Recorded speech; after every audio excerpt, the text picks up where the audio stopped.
we forget that the schools themselves are the NCAA. They make the rules.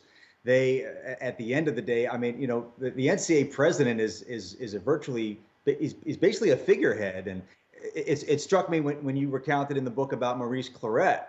I mean, here's a guy who talked to Tom Friend at ESPN Magazine, another great reporter and writer, basically told him everything. They gave me money, they gave me cash, they gave me this, they gave me that. So the NCAA comes in there, no subpoena power or anything, and they asked Maurice Claret basically to repeat for them what he said to Tom Friend, and he said, "Oh, I can't remember. I don't know what you're talking about."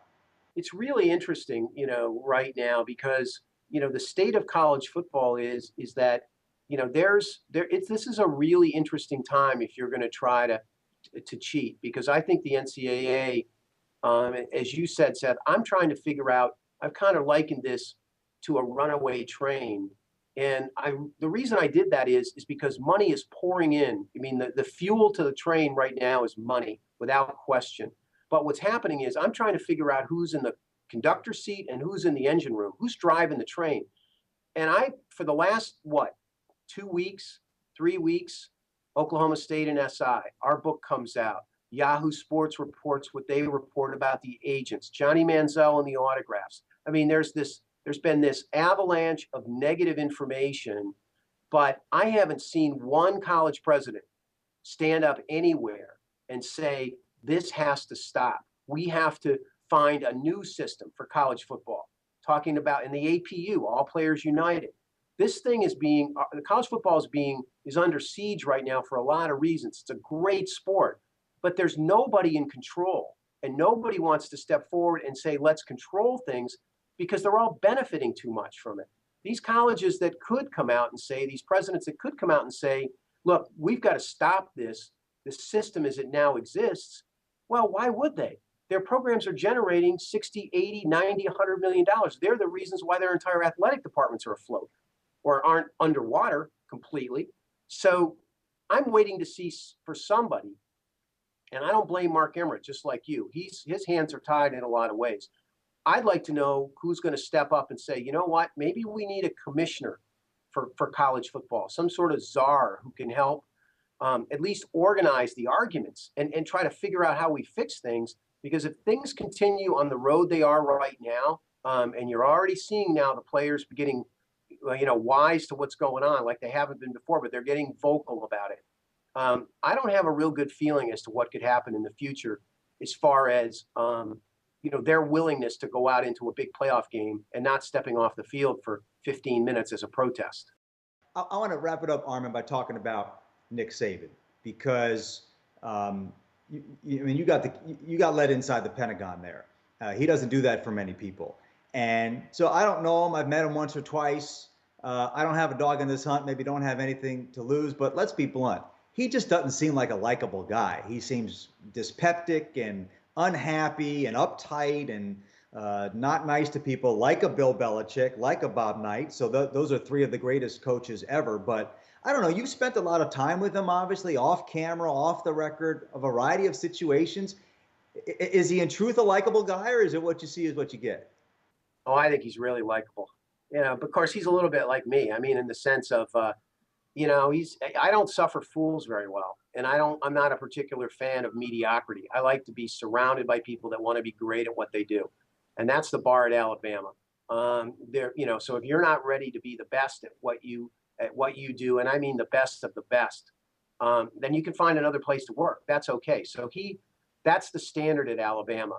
But Nick is pretty funny about making fun of himself or situations.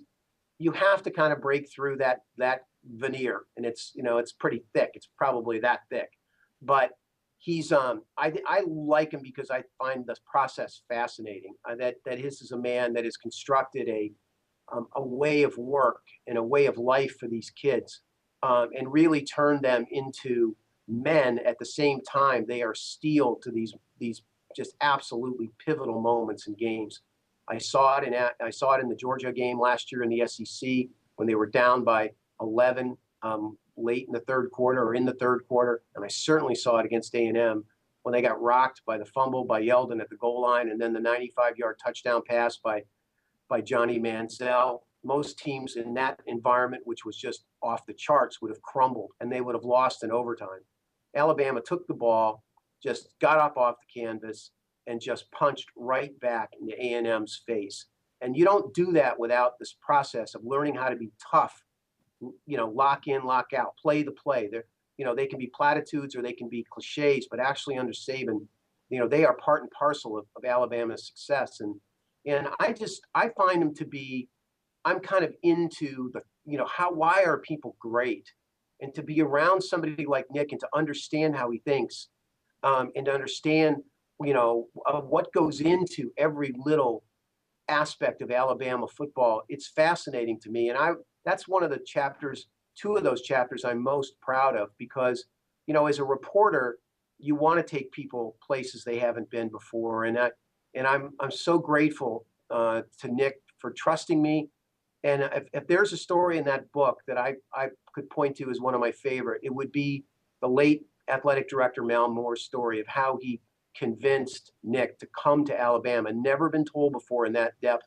And it's like a Mission Impossible kind of thing with a little bit of, Keystone Cops thrown into it too. Well, you can't argue with excellence, and all the great ones. It's their attention to detail, and I don't know why this stuck with me, but I think my favorite nugget about Nick Saban was an exchange he had with one of his players, where he was trying to get the guy to be a leader, and the player said to him, "I don't want to be a leader. I just want to do my job." And Nick said, "What? I'll let you give the line." It is your effing job to be a leader, and that's he snarled it at him, and that's absolutely right. You look at guys like, AJ McCarron, if I'm starting a football team right now, he's my quarterback. He's an amazing person to operate under the pressure that he's operating at Alabama, and the expectations that Nick has for him, and to conduct himself in the way he conducts himself personally, but to perform the way he's performed in these huge games. He's an incredible college football player, and in my mind, he's my Heisman Trophy winner right now, unless things change dramatically. I love the kid. I love C.J. Mosley, and I love the way these kids. The amount of pressure and the amount of the physical and mental commitment they have to make in order to even start or be on that team, and then to win these huge games under incredible pressure. My hat's off to them. Yeah, I agree. Last question, Armen. You've obviously covered a lot of college basketball over the years. That's the world that I usually live in. Because of the show, I've been spending a lot more time with college football coaches as well. So I've been able to compare and contrast. So let me put you on the spot here a little bit, all right, friend? As a species, who do you like more, the college basketball coaches or the college football coaches? It's when you're talking about Coach K, it's hard to, as a species, that's a pretty special breed right there.